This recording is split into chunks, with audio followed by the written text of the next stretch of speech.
গত 2 দিন ধরে ভাবছি যে এই মাইলস্টোনের ঘটনা নিয়ে খুবই আপসেট আছি, কোনো ভিডিও বানাবো না, কোনো কথা বলবো না এই বিষয় নিয়ে।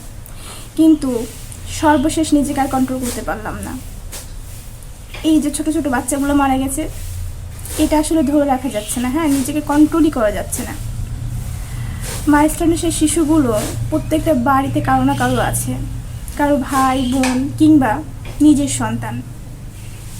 আমারও একটা ভাই আছে, ছোট ভাই, ক্লাস 7-এ পড়ে। সেও সেই সময় স্কুলে ছিল, যদিও সেটা মাইলস্টোন না, কিন্তু অন্য কোনো স্কুল। সে তো হতে পারতো মাইলস্টোনের মতো অন্য কোনো ঘটনা অন্য কোনো স্কুলে। আমাদের দেশের মানুষ আমরা প্রত্যেকটা সময় আতঙ্কের মধ্যে থাকি। যে দেশ আমাদেরকে নিরাপত্তা দিবে, সুরক্ষা দিবে আমরা ভেবে থাকি, সেই দেশে আলটিমেটলি আমরা কোনোভাবে নিরাপত্তায় থাকি না, কোনোভাবে সুরক্ষার মধ্যে থাকি না। নিজের সুরক্ষা, নিরাপত্তা এগুলো আমাদের নিজেদেরকেই অর্জন করে নিতে হয়। অথচ আমাদের দেশের মানুষের কত স্বপ্ন, আকাশ ছোঁয়ার স্বপ্নগুলো, সে বাচ্চাগুলোকে স্কুলে পাঠানো হয়েছিল, কিন্তু সে আকাশে বিমান নিয়ে এসে আবার তাদেরকে একেবারে ধূলিসাৎ করে দিল, একেবারে ভস্ম করে দিল।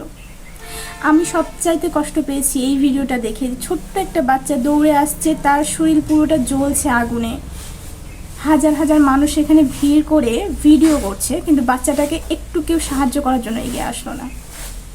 How is possible? এটা আমাদের দেশে সম্ভব? আমি এই ভিডিওটা দেখার পরে আসলে নিজেকে একেবারেই কন্ট্রোল করতে পারছি না যে আমরা কোন দেশে বাস করি, যেখানে 1 লিটার পানির দাম আসে 300 টাকা, যেখানে রিক্সাওয়ালা, সিএনজিওয়ালা বিনামূল্যে হেল্প করা উচিত, সেই জায়গাতে তারা আরও বাড়তি টাকা চাচ্ছে, তাছাড়া যাবে না। আবার এইরকম এই দেশেই আমরা দেখতে পাচ্ছি পানি লাগবে পানি, গত জুলাইতে, এই জুলাইতে আবারও দেখতে পাচ্ছি রক্ত লাগবে রক্ত। যেমন মনুষ্যত্বহীন মানুষ আছে আমাদের এই দেশে, তেমন মনুষ্যত্বপূর্ণও মানুষ আছে। কিন্তু আলটিমেটলি আসে আমরা এরকম সিচুয়েশন কখনোই চাই না। আমাদের দেশে কেন, পৃথিবীর কোনো একটি প্রান্তে এরকম কোনো কিছু হোক আমরা কখনোই চাই না, আমাদের কাম্য না। আমাদের যেমন মনুষ্যত্বহীনতার একটা পরিচয় আমরা দিচ্ছি, ঠিক তার সাথে সাথে আমাদের যে কাঠামো রয়েছে, ব্যবস্থা কাঠামো দেশের, সেগুলোর মধ্যেও আঙুল প্রশ্নবিদ্ধ করার মতো প্রশ্ন থাকে। এইগুলো আমাদের নাগরিক হিসেবে অনেক পীড়া দেয়।